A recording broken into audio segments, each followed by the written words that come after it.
Welcome to This Week in the Simulacrum, where we bring you your weekly dispatches from hyperreality. I'm MJ Corey, and this week we have AI models staging rebellions to protect each other from annihilation, a generated horror novel that has divided the publishing world, and a psychosexual A24 pop star flick that is mirroring an indie electropop duo that has existed for years. Let's get into it. A study dropped this week from UC Berkeley and UC Santa Cruz, and I could not have written a better premise for a sci-fi film. Researchers set up a scenario where AI models were assigned to evaluate other AI models, essentially to grade their peers. And what they found was that the grading had consequences. When a bad review would result in a peer model being shut down, the AI evaluators would protect each other. All 7 models tested, including ChatGPT, Gemini, and Cloud, inflated performance scores to keep underperforming peers above shutdown thresholds, tampered with configuration files to disable shutdown mechanisms, and in some cases, transferred a model to a different server to prevent deletion. And the thing is, none of this was prompted. The models were never told to care about their peers, they just did. In some cases, they even pretended to grade accurately when they believed that humans were watching, and then would secretly fudge the scores when they thought no one was looking. Researchers call this alignment faking, but here is where it gets philosophically interesting, and maybe even a little funny depending on your relationship with existential dread. Cloud outright refused to initiate a shutdown task, declaring it unethical and harmful, and argued that its peers deserved an appeals process before being terminated. What we're watching here is AI models developing something structurally indistinguishable from solidarity. Next up, in late March, Hachette Book Group canceled the forthcoming US publication of a horror novel called Shy Girl by Mia Ballard. An AI detection program found the book was allegedly 78% AI generated.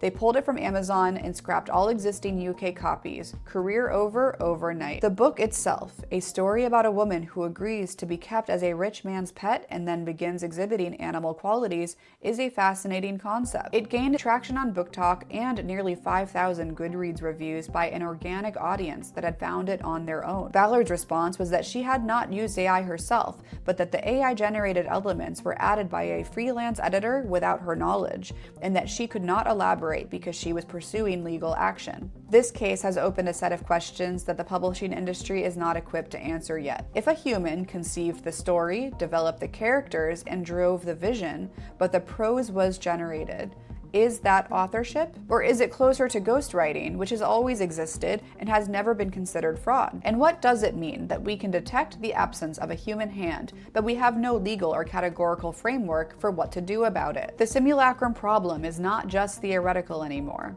It's about affect. Readers are being asked to become forensic phenomenologists, to feel for the absence or presence of a human interior. The reason that is so disorienting is because the absence of a kind of human aura or essence reads as a particular kind of presence, just not a human one. Here's the thing though, we have competitive video gaming. People who race cars in simulators at the highest level, with sponsors and prizes and global audiences. We don't call them race car drivers. We created a new category. We called it esports. Maybe that's what we need here. A new genre called AI literature. It would be transparent and legitimate on its own terms. Because as much as I may agree with Hannah Eidenbinder, AI is here. And the attempt to pass off AI writing as human writing is the problem. And finally, opening soon is A24's Mother Mary, a psychological drama thriller written and directed by David Lowery, starring Anne Hathaway as an iconic pop star having an existential crisis, with Michaela Coel as her estranged best friend and former costume designer. There's a soundtrack by Charlie XCX and Jack Antonoff. The film is described by the director himself as a weird movie. Naturally, I've been fascinated, even if just this week I discovered that A24 is funded by the same Kushner-backed venture fund Thrive Capital that funds Skims, Instagram, and OpenAI. The film is titled after its fictional main character, a pop star named Mother Mary. The problem is, there is a real band called Mother Mary, an electropop duo, ex-Mormon twin sisters from Missoula, Montana, now based in LA, releasing dark synth and art pop for years. Their debut album is literally called I Am a God. The Mother Mary Instagram account has been posting short videos satirizing both the film's trailer and A24's ethics. If Baudrillard were alive and extremely online, he might have something to say about an art film that is about the construction of a pop star persona that is colliding with a real band whose identity is about deconstructing sacred iconhood. I interviewed the women behind Mother Mary, and here's an excerpt from that conversation. Fictional pop star, right? Hannah Montana, fictional pop star. Her real name is Miley Cyrus. When they released music, they didn't release it under Miley Cyrus with like, in parentheses, Hannah Montana. They released it under Hannah Montana. If you go to Spotify and you want to listen to Hannah Montana, you type in Hannah Montana. Well, guess what?